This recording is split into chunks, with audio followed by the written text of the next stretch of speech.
You ask Tiger to solve. This deals with linear equations with one unknown.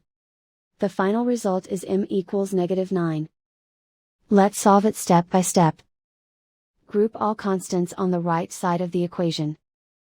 Add 7 to both sides. Simplify the arithmetic.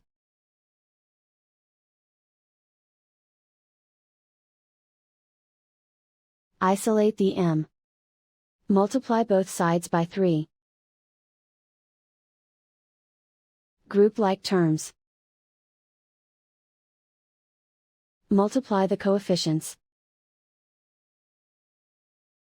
Simplify the fraction.